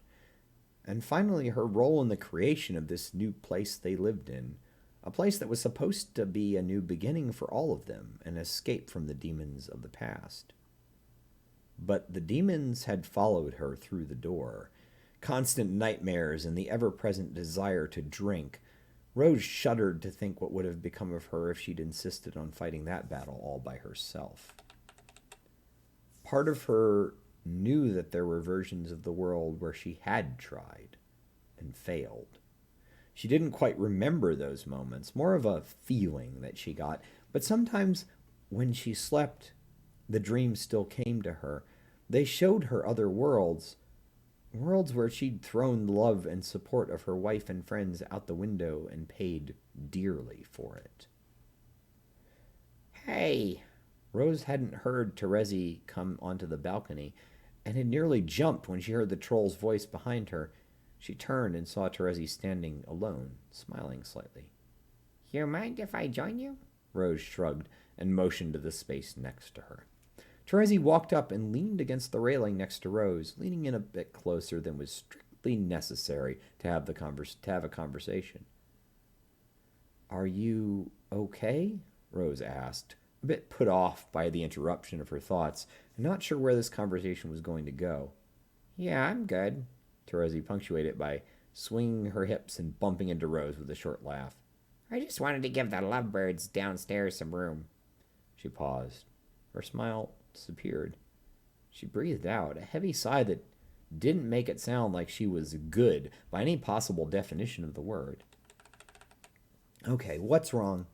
Rose found herself reaching out and pulling Terezi in toward her. The troll was shorter than her, just barely, and fit nicely in the space between her shoulder and neck. Terezi made a happy kind of noise. "Is it bothering you that they're spending so much time together?" Rose asked softly. Weirdly, No. Terezi stopped and seemed to be carefully considering the words she was choosing. I'm actually really happy to see this working. Vriska seems really happy. Kanaya is a fucking doll. Vriska isn't acting like I'm less important, and I'm actually getting to know a lot more about Kanaya, but also, I guess... Rose could feel Terezi shifting against her. I guess I kind of don't understand why any of you put up with me. You're all a bunch of goddesses, and I'm just... me. Terezi paused, and Rose heard her breath halt. Oh, shit. Oh, shit. I meant Vriska and Kanaya. I wasn't trying to... Shit. Rose was sure that if she pulled back right now, she would see an extremely flustered Terezi. She didn't do this. Instead, Rose leaned into Terezi and drew her closer. "It's fine. We love you." Lalonde, can I tell you something? Here comes Lalonde. The "I only love you" love confession. "What are you going to do?" "Sure." Rose could feel Terezi relax when she heard that. I've never exactly told anyone this before, but... She stopped, and Rose could have sworn she heard a tiny sob. Terezi was tensing up again. I don't really care about the physical stuff that I do with Vriska. The sex and everything, mostly. I love being close to Vriska. I love spending time with her. I even love holding her and kissing her, but I think I mostly do that other stuff because she likes it. And I like that she likes it, but I don't get it like she seems to. It doesn't make me feel bad. Shit, it feels pretty damn good. Just doesn't really feel like something I need like I'm supposed to. Okay, she was crying now. I'm sorry. I feel like I might be broken sometimes. Rose held Terezi closer. The troll didn't move to pull away from her. "I don't think you're broken, Terezi." Why? Just this stupid dork in her 20s who dresses up and plays with stuffed dolls. I thought all that stuff looked cool when I was a stupid wriggler, but now I'm a grown-up, and I don't even care one way or the other if I have sex with my wife, and doesn't that mean something is wrong with me? Are you unhappy being who you are? Terezi sniffled, but she didn't respond right away. Instead, she kind of clutched Rose's shirt and swayed slightly. No, I don't feel unhappy. Have you told Vriska how you feel? Not exactly. She never pushes anything, and if I say I'm not feeling like it or I'm not comfortable, she always listens, but I think she knows that she used to be kind of pushy about this stuff in general. I don't think she wants to go back to being like that, but sometimes I still kind of feel like it's something I'm supposed to be doing rather than something I want to be doing, and that bothers me. Terezi sighed. Also, I don't know. I guess maybe part of me was thinking that maybe she'd like having someone who was more into that kind of stuff in the first place. That actually seems like a really good solution. I just don't want to forget her about me in the process. Rose shifted her arms, sliding them around Terezi's waist. You said you remembered all the various dead-end timelines, right? Yeah, so? Did you ever get the sense that Vriska was going to just kind of forget about you? There was no specific response, just a kind of relieved sigh. Rose felt warm and comfortable with Terezi nuzzled into her side. Part of me, when I first heard about how Kanaya felt about Vriska, I felt like she wouldn't have room in her heart for me anymore. But then I realized something. Our feelings aren't some finite zero-sum game where there's only space for one at a time. It's possible to love more than one person the same amount. Making sure we spend time with each other, all that logistical stuff, that's the same thing that anyone who has any kind of relationship with more than a single person has to deal with. Our partners shouldn't define our whole existence in the first place. That's no way to live and too much burden to place on anybody. They should enhance it and make it brighter and more interesting. Terezi had peeled herself away from Rose's shoulder and was facing up at her. Her fingers went to Rose's face, delicately tracing the lines of her nose and cheeks, finally brushing her lips ever so softly. Hold on, Rose. Her lips were parted. I'd really like to kiss you, if you don't mind. Just kiss. Rose blinked quite deliberately. Not where I was expecting this to go. Terezi's eyes were closed, and she had her head back slightly. Her small nose was screwed up in a way that Rose couldn't help but find endearing. What are you doing, Lalonde? Her heart was beating quite fast now, quite a bit faster than she thought it should be beating. Oh, fuck it. Okay. Rose closed her eyes and leaned in. Her lips met Terezi's, and it was more hesitant and lighter than she expected, almost fragile. As Terezi leaned into the kiss, she kept her hands on Rose's face, thumbs tracing faint lines on her cheeks. Terezi slowly moved back again, breaking contact and letting out the breath she'd apparently been holding the entire time. She was smiling, not her usual shit-eating piranha grin, but a tiny, heartfelt smile that spread up into her red eyes. Oh shit, it really did taste like cantaloupe. Barely a whisper, but Rose heard it clearly enough that she felt a lump in the back of her throat. Terezi still had the same smile. She really was beautiful. Rose, I've got to get back inside, but can we do that again sometime, please? Rose was looking down at Terezi. Her face was illuminated by the light coming in from the house and the moonlight from above. Her raven hair perfectly framed her rounded gray face with its adorable little nose and apparently quite kissable lips. Rose found herself reaching out to run her own fingers on Terezi's face, quite unconsciously. The troll blushed. Yeah, I'd like that. Rose said the words, and Terezi separated herself softly and turned to walk back inside. As she was crossing the threshold to the house, she turned and blew Rose a kiss with a wink. Oh, shit. Rose's fingers went to her own lips. The tingle of the kiss was still lingering there. I think I just fell in love with Terezi Pyrope.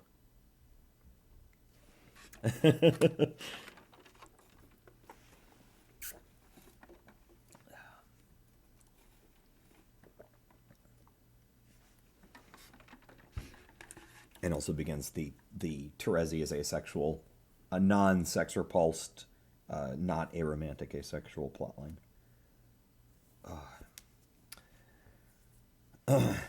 Chapter 10, Moonlight on the Balcony. Okay, Circuit, you're good. You're so good. Just gonna check in on Lalonde and play it super cool. You don't feel any way the fuck out of your league at all. In fact, you are completely sure of what you're doing. Vriska opened the door.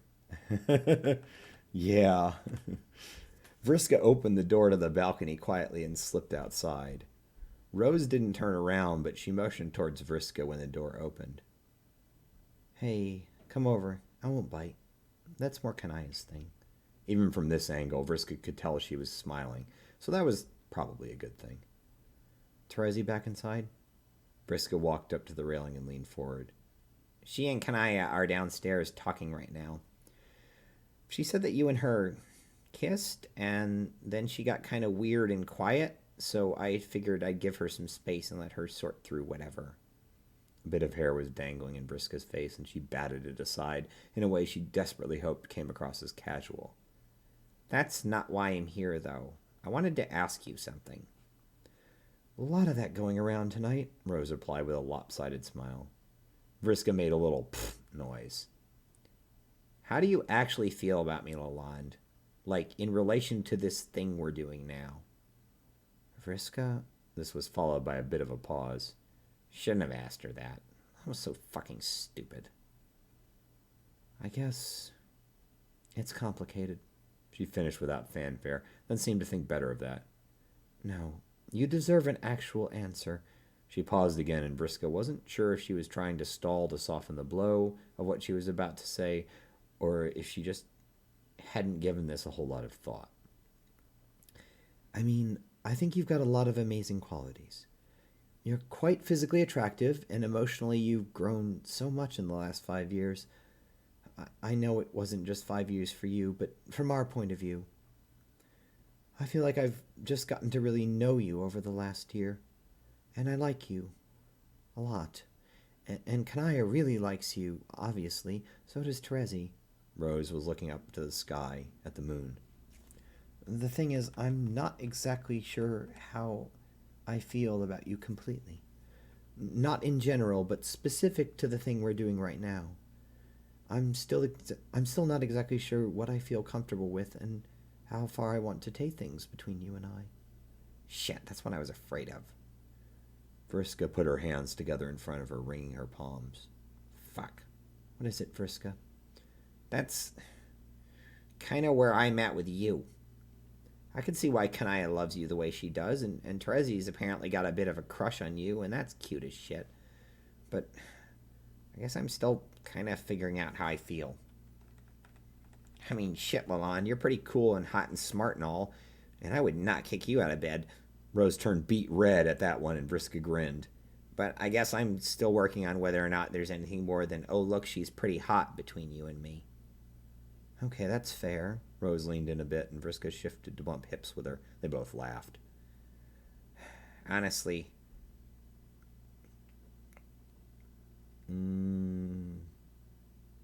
Okay, I just want to make sure I'm speaking to the right person.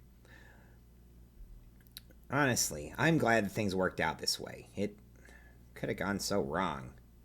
You've said something to that effect before, but I never asked you for any details. If you don't mind, could you elaborate? She was worried that one day Rose was going to ask her this, to ask for details on what she remembered, which was, truthfully, not as clear as it could be. But she'd seen what had happened in the other timelines, in dreams, in memories that were hers, but also weren't quite hers either, faded echoes of a different way of approaching things that had failed. You kept drinking. I guess it was the dreams that were getting to you? Or maybe something else that you weren't dealing with. I was never clear on the specifics. but I know you drank a lot. And I guess one time you lost it and hit Kanaya. Rose's face was one of pure shock. Her mouth was hanging open, and her eyes were wide with a dawning look of terror. Yeah, I know. It wasn't great. In that timeline, Kanaya left you, and you didn't take it well. Shit. Are you sure you want to hear the next part? Rose nodded, silently. I was there when June found your body. Well, that was one version of things. I have no idea why your immortality broke down. That's not something I remember. Just seeing you lying there, and June was just screaming. I couldn't deal with it. And when I looped back again, you'd been dead for a while, and Kanaya... Her eyes were burning. Tears were bubbling up from underneath. The memories were jumbled and often hazy, but they were clear enough. Kanaya just... She lost who she even was. I was watching a lot of this from that other place. I couldn't get back in. Rose, I saw her fucking kill Terezi. But at the same time, it wasn't her. It was like a version of Kanaya that I made through my own stupid fucking decisions. Oh yeah, the tears were doing their thing now. Vriska's eyes burned and she felt like she was starting to choke. She felt a hand around her back, up on her shoulder, and Rose was pulling her down into a hug. Vriska closed her eyes and let the stuttering sobs come out. I know you started the support group for Terezi specifically, but that doesn't mean you don't deserve the same kind of support. There was a time when I thought Kanaya would hate me for what I could potentially become, or for how things that, or of the things that still existed inside of me. She's not like that. She saw something else in me and loved me for it. I think she did the same for you. Rose took a step to the side and looked directly at Vriska. Vriska found herself grinning in spite of the tears. So what you're saying is you don't mind that I love your wife too, Lalonde? Yes, that's what I'm saying. Also, I like you a lot, Vriska. Just not sure if I know you well enough to say I love you. Not quite yet. That's fair. So no kiss for me then, I guess. It was a joke. Vriska was joking. Rose turned red again. Well, maybe a small one, as a trial run. Vriska leaned her face over towards Rose and closed her eyes, waiting for a quick peck on the cheek. Instead, she felt a pair of soft lips brush her neck, right below the base of her chin, then pull away, leaving a faint trace of warmth. Vriska felt her brain temporarily short-circuit. Lalonde? I don't know what you're talking about, Vriska. This time it was Rose who excused herself and left the balcony to go find Kanaya and Terezi. Vriska stood there, leaning against the railing and smiling to herself. Fuck. Vriska put her fingers to her neck. Either it still tingled or she had a hell of an imagination. Maybe a little bit of both. She wasn't in love with Rose Lalonde. That would be stupid. To fall in love with someone after one kiss on the neck. But also, she felt like maybe she couldn't rule out the possibility of that happening one day anymore.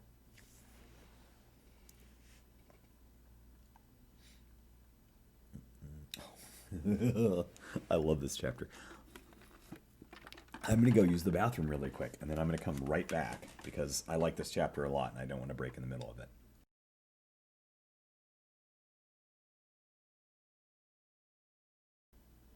All right.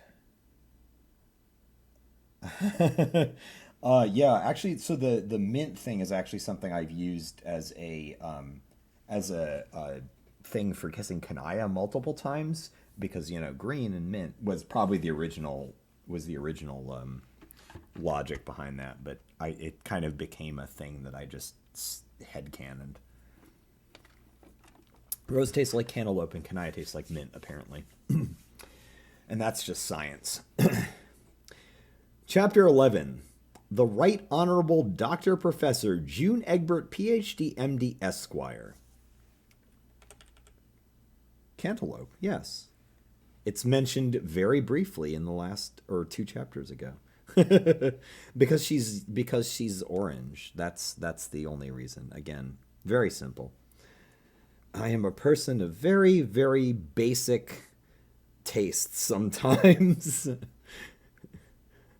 My brain is just like, this color is associated with this fruit. Now it's the thing. Or mint, a leaf, I suppose, in that case. Anyway, a conversation between Vriska and June. Hey, June. You got a minute to talk about some stuff? Sure thing, Vriska. What's up? So, Rezi is still being weird. She keeps acting like she wants to talk, but she never comes and actually says anything.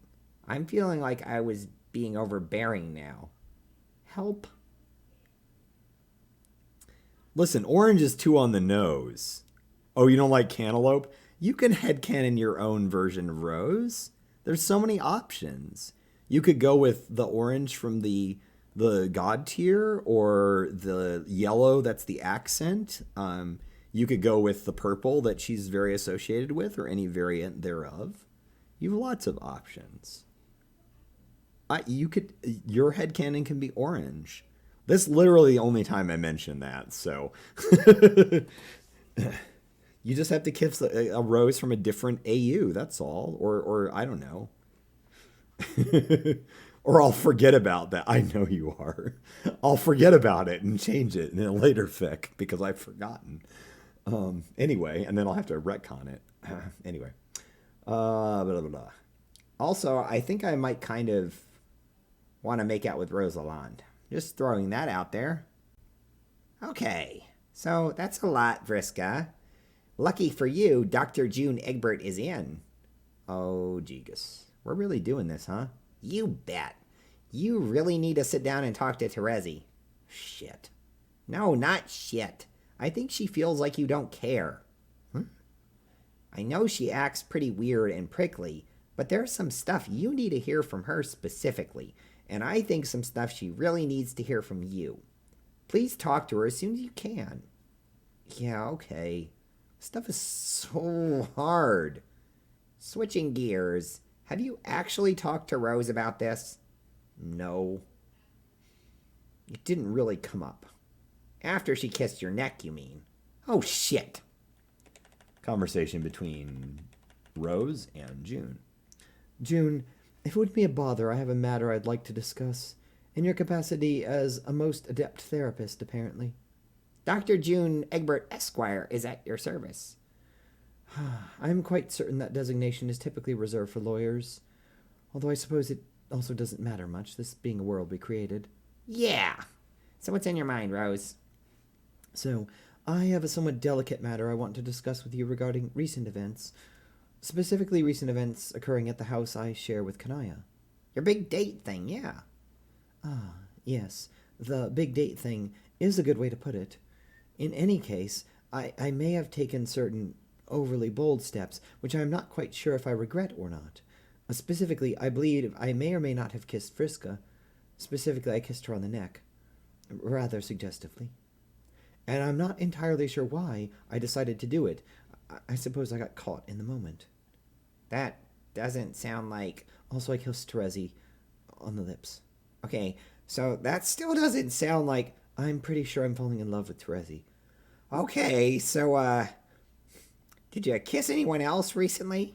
I mean, Kanaya, but I don't really feel like that's particularly relevant to the specifics here. Have you talked about what's okay behavior and boundaries-wise? We have a little. I mean, maybe not in a formal rules-based way, but there's a good general understanding of who's okay with what now.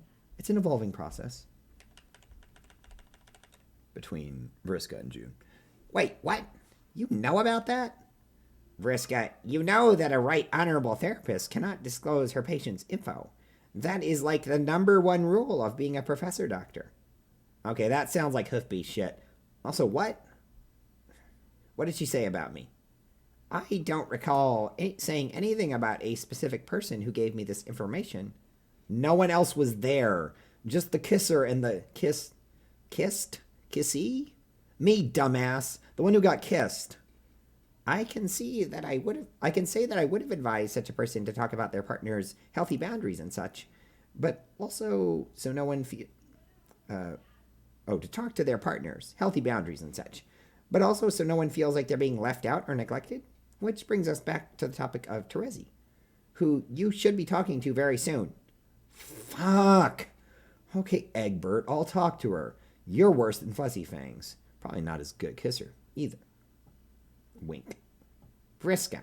Doctor professors are immune to both flattery and attempts at embarrassment. It's part of our professional training.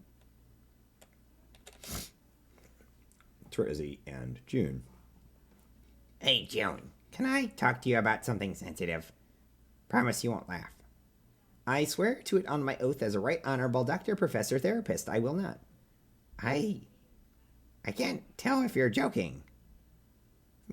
Seriously, what's up? Sometimes I feel like I have to have sex. Not that I want to. Sometimes I worry that Vriska won't love me if I don't. I know that's stupid wriggler nonsense, but it's how I feel and I don't know what to do. Have you tried talking to Vriska about this? Like, at all? No. I just told Lavon, Rose, and then I kind of maybe kissed her on the lips. Now it feels like maybe it was a dumb idea. Okay, wow. Hold on. I'm really stretching my medical license, which I totally have today. In my professional opinion, you need to talk to Vriska. What should I even say? The truth? Just tell her how you're feeling. She either loves you for who you are or she doesn't. But that feels like it could hurt. A lot. Pretending to be someone you're not hurts, too. A lot.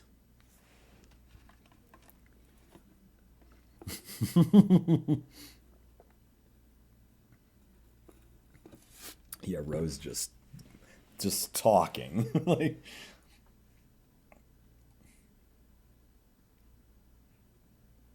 yeah, that line, the last line in particular. That was one of those ones where I wrote it and was like, ooh, that was good. I wrote a good thing. Yeah. That's on my highlight reel for lines. I don't know. The one I always use in Smash Brothers where Pikachu does the lightning thing again and again and again. Chapter 12. We Need to Talk gives me anxiety. She didn't want to have that conversation with Vriska. She was, in fact, quite terrified. She loved Vriska. She loved the life they were building together.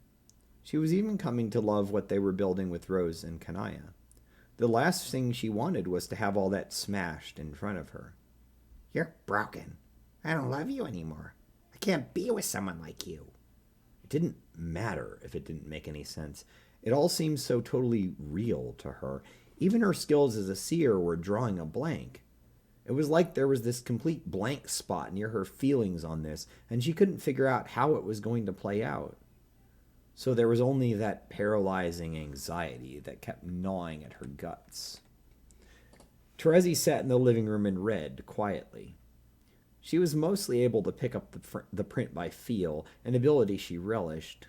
Sometimes the words became unclear, and then she would tentatively lick the print, able to taste what was written on the page. It made other people uncomfortable sometimes, but truthfully most of the ones who would have had an issue with it were long since dead. So Terezi wasn't particularly concerned. A current of air moved into the room, and Terezi instantly recognized familiar footsteps. Suddenly she was very concerned. Her throat closed, her guts tightened into a knot. She heard Vriska's voice. Hey, so June said I should probably talk to you. Terezi swallowed. Yeah. Dr. June said I should talk to you too. There was a heavy poof as Vriska landed on the sofa. Terezi felt an arm around her shoulders. Is this okay? Terezi nodded. So, Rezi, you've been acting kind of weird and distant lately, and I was wondering, did I do something to hurt you? Not exactly the opening she was prepared for. New Vriska was still taking some recalibrating of expectations. No, you didn't do anything to hurt me. Okay, so, do you mind telling me what's going on? I know you kissed Rose already. You fucking told me. I don't have a problem with that. No, it's not. That's not it. Terezi squirmed uncomfortably. I've got something to talk about, and I don't want you to make fun of me for it. She heard Vriska start to say something, then stop. Can you promise me that, please? She felt Vriska nod next to her. How was she going to do this? She could try to explain her feelings, maybe give some context. Maybe try to explain why she felt the way she did. No, fuck it. Direct attack. I don't care about having sex. Like at all. It doesn't interest me. And I mostly do it because it makes you happy and I love you. Oh, shit. Shit. Vriska had pushed back a little. I didn't. I've been making you do something you don't want to. Shit. Okay, maybe she could have eased into it a little bit better. Oh, well. No! Terezi put her arms around Vriska's waist and hugged her as tightly as she could. You haven't done anything wrong. I don't feel unsafe with you. It's just, I've been thinking that maybe it's something we could do a little less often, especially now that we've got this thing going with Rose and Kanaya. I still like being close to you and kissing you and holding you and stuff, and I don't mind it. It's just that I don't know. She stopped to think how to explain it. It feels like work sometimes. Like if you weren't hungry, but someone asked you to eat a piece of cake. Maybe you could do it. It would taste good, but you wouldn't be all that into it. And if they told you to stop or not eat it, that wouldn't be a big deal, and you'd be fine with it. Vriska wasn't pulling away in disgust. She wasn't making any horrible noises of anger or yelling. She wasn't saying anything. Her heart was beating a little bit faster than normal, but this was going better than expected. I love you so much. This isn't about you. This is something I've always felt. I've never felt comfortable enough with someone to talk about it. I just really... And it was time to start crying. No avoiding it now. Terezi felt the lump in her throat burst, and she actually sobbed like a little wriggler. I just really don't want you to stop loving me. She started bawling and buried herself against Vriska's side. Terezi had gone into this prepared for anger. She had been prepared to be hurt. She'd been prepared for Vriska to yell or chastise her for not saying something sooner. She was prepared for Vriska to make fun of her. What she was not prepared for was tenderness. Vriska held her closer, pulled her head in gently, and whispered softly in her ears, "I love you." And then Vriska kissed her cheek and cradled her in her arms, gently rocking back and forth on the couch. The horrible knot in her throat loosened. The crying slowed and stopped. She could breathe again. Vriska kept holding her, kept rocking gently. Terezi could hear her humming something under her breath, some unwritten melody. It was a few minutes before Vriska spoke again, her voice still soft and quiet. I should have asked you what was wrong before. I'm sorry for not doing that. After everything we've been through, after all the horrible things I've done, the last thing I want to do is hurt you anymore.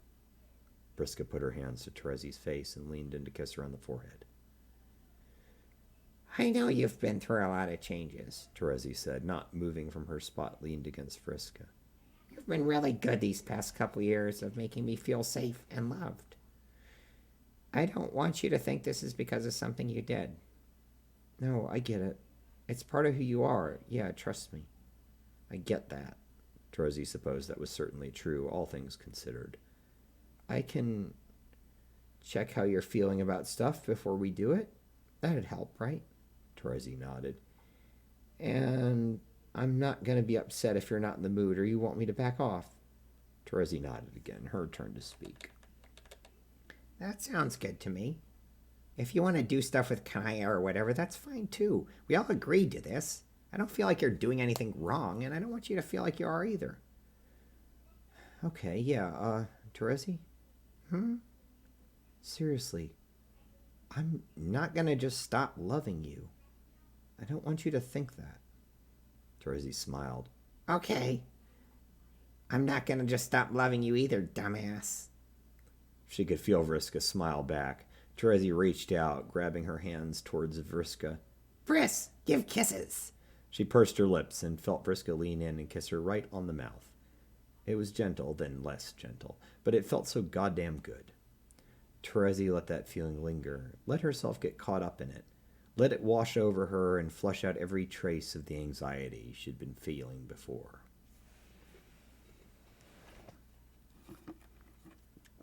Yeah, so, if to the three people that are listening, if this gets, I don't know what the status on panels is, and I think I've mentioned this to possibly both or all of you. If it gets approved, I'm hoping to do a panel for Stay at Home Con or Stuck at Home Con on writing aromantic and asexual characters specifically, with a little bit of specific to Homestuck, but also just kind of in general, like how to portray them without being like stereotypes or, ridiculous. Yeah, I agree, because for all the rep that Homestuck has for different like queer identities, asexuality is one of the ones I've seen represented the least.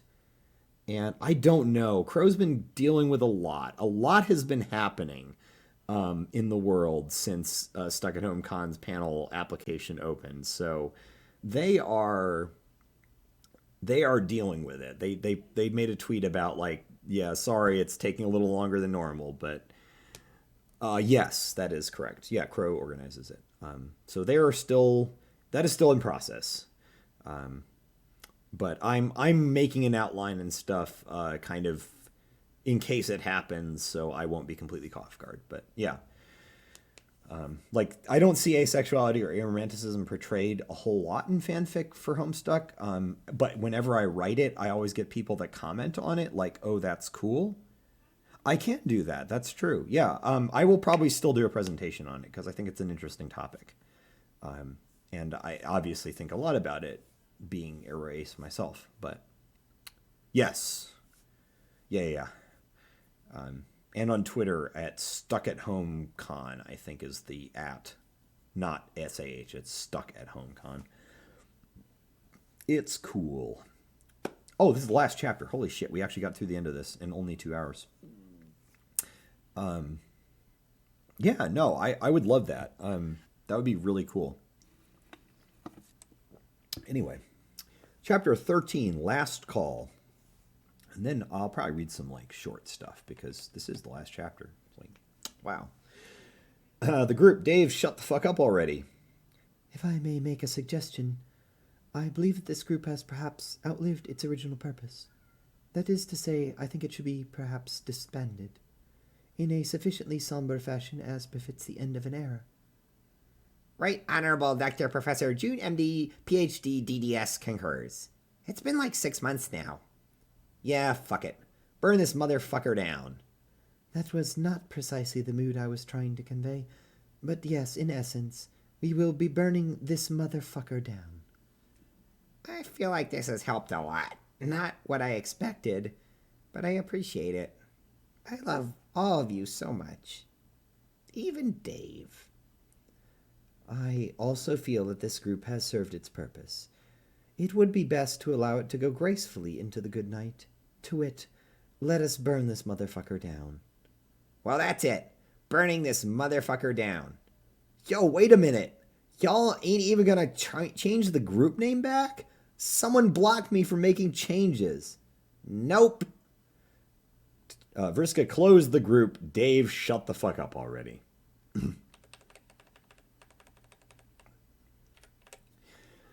Early summer had been traded in for mid-fall. The day was still pleasant, but it had an edge of a chill to it now. Kanaya sat bundled up in a purple and green sweater that Rose had knit for her. On the hills all around her, the color of the foliage was burning brilliant orange, red, and yellow. The leaves had changed spectacularly this year. Beneath her, the picnic blanket was spread out again on the same hill they'd met on 4 months ago. It was, she admitted, configured a bit differently than it had been. Rose was lying on one of her thighs. That was similar enough to what she'd been used to. Vriska was lying on the other one, though, and that was relatively new. Terezi was sprawled out between the two of them, holding hands with Vriska, with her legs tangled up in Rose's, in a way that had no right to be as comfortable as it apparently was. She was wrapped in a bulky blanket and looked almost impossibly comfortable. There was no agenda this time, no reason to be here other than that they'd all agreed that it would be nice. Terezi, who it turned out was a hell of a cook, had brought food for everyone. Vriska had brought a large bottle of sparkling grape juice. She didn't say anything about it specifically, but Kanaya appreciated the gesture to Rose all the same. She was, in fact, deeply grateful. No one made a big deal out of anything. They just put down the blanket, ate a bit, and ended up kind of heaped together in a pile after they were done. The first month had taken some getting used to, but it was smoother now. Things felt more natural and seemed to happen more organically. There'd been a couple more discussions of boundaries, a couple more feelings jams. No one was getting hurt, but everyone felt a lot more comfortable talking about what they needed. It was certainly more complex than it had been with just her and Rose, but Kanaya reminded herself that complex didn't mean bad, just requiring a little bit more care and maintenance. And the payoff was worth it. Everyone seemed better. Terezi seemed vastly more comfortable, feeling able to communicate when she didn't feel okay with something just as much as when she did. Vriska was communicating better, learning how to read her partners and adjust to their needs. Rose was opening up more, closing herself off less, smiling a lot more. And Kanaya felt like she was at the warm heart of it all. The Alternian idea of a relationship might have somewhat supported the idea of having more than one partner, true, but it also encouraged competition and generally segregated each partner into their own box. But this was so different. Kanaya never really felt like she was being fought over, nor that she had to fight the others for anything. Everyone got the love and attention that they needed, and they worked together to enrich each other's lives rather than competing to see who could get the most out of it and run away. Would it last like this forever? She had no way of knowing. 3 of them were definitely immortal, and she suspected that Terezi probably was too, honestly. Forever was a long time, and on a long enough timeline, everything diminished to 0. But that wasn't really her takeaway from all of this. Something eventually, possibly, fading out didn't make it less important. The leaves around her didn't suddenly become less beautiful because they would eventually fade. And that, Kanaya had told herself, was how she was going to live her life. She ran her hands through 2 different sets of hair, one golden, one ebony, and smiled to herself. Vriska had her eyes closed and was murmuring softly. Terezi looked like she was about to fall asleep. Kanaya looked down at Rose and gently placed a hand under her cheek. Rose looked up and smiled as Kanaya bent down to kiss her. I love you. I love all of you. Rose returned the kiss, lingering at the end as she sank back down to lean on Kanaya again. Kanaya noticed that Rose and Vriska had, at some point, reached out and linked hands. Kanaya sighed to herself, happily, as she closed her eyes and drank in the rays of the afternoon sun. The late afternoon was stretching out into what would be a beautiful sunset. Soon the stars would be out. The 4 of them would probably get closer, huddle up for warmth and comfort, and gaze up at these stars that were unfamiliar to human and troll alike. Together they would gaze up in wonder, together on a journey that was uncertain in its destination, but unlimited in its promise. All right. The end.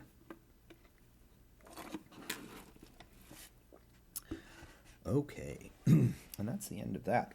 and we're at 2 hours. So I'm going to do the thing I do where I ask how everyone's feeling in chat. And if y'all want me to read something else, or if you would rather call it a night. And I will try to find something that's not depressing and that I haven't read before, which is becoming... I could do... Oh, that's so fucking sad. I was going to suggest to use a common name, but that would be like a really...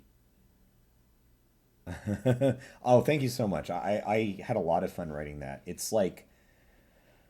it's very much emblematic of my stories where there's no, like, big conflict. Okay, cool. In that case, I'll probably call it for the night, or very shortly. But yeah, I'm glad you had a good time. I had fun reading it, and I really liked writing that story. That is, I like that whole, like, story that doesn't have, like, a big conflict, but it's about, like, the characters are growing and progressing, and you learn stuff about them.